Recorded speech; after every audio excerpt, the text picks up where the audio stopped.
ડીસાના જ્ઞાનાજી ગોળિયા દૂધ મંડળીમાં ટેસ્ટરની ચોરીનો પર્દાફાશ. સીસીટીવીમાં ઝડપાયો ગામમાં ભારે રોષ. ડીસા તાલુકાના જ્ઞાનાજી ગોળિયા ગામમાં આવેલી શ્રી જ્ઞાનાજી ગોળિયા દૂધ ઉત્પાદક સેવા સહકારી મંડળીમાં દૂધ ચોરીનો ચોંકાવનારો મામલો સામે આવ્યો છે. મંડળીમાં ટેસ્ટર તરીકે ફરજ બજાવતા વ્યક્તિ ખેડૂતોના દૂધમાંથી જ દૂધ ચોરી કરતો હોવાનું બહાર આવતા ગામમાં ભારે રોષ ફેલાઈ હતી. મળતી માહિતી મુજબ મંડળીમાં દરરોજ સવારે અને સાંજે ખેડૂતો દૂધ ભરાવવા માટે આવે છે.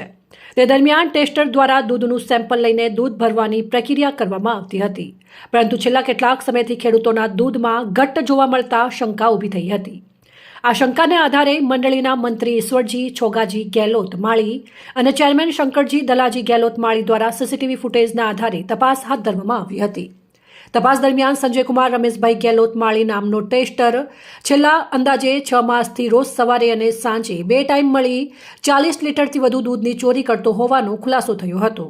આ ઘટનાની જાણ થતાં દૂધ મંડળીના અધિકારી ભરતભાઈ પટેલ પણ તાત્કાલિક સ્થળ ઉપર દોડી આવ્યા અને વધુ તપાસ હાથ ધરી હતી. દૂધ ચોરીનો આ મામલો બહાર આવતા ગામમાં લોકોના ટોળેટોળા ઉમટી પડ્યા હતા અને ભારે ચકચાર મચી ગઈ હતી. હાલ આ સમગ્ર મામલે ડીસા તાલુકા પોલીસ મથકે ટેસ્ટર વિરુદ્ધ ગુનો નોંધવાની તજવીજ હાથ ધરાઈ હોવાનું જાણવા મળી રહ્યું છે. મહત્વની વાત એ છે કે આ જ મંડળીમાં અગાઉ પણ રૂપિયા 62 લાખથી વધુના કૌભાંડનો મામલો સામે આવ્યો હોવાનું કહેવાઈ રહ્યું છે, જેથી હવે મંડળીની કામગીરી અને પારદર્શકતાને લઈને અનેક સવાલો ઊભા થયા છે. આ ઘટના બાદ ખેડૂતોમાં પણ ભારે રોષ જોવા મળી રહ્યો છે અને દૂધ મંડળીમાં જવાબદારો સામે કડક કાર્યવાહી કરવાની માંગ ઉઠી છે. વધુ અપડેટ માટે ફોલો અને સબસ્ક્રાઇબ કરો સેન્ટ્રલ ભારત ન્યૂઝ ચેનલને. ધન્યવાદ.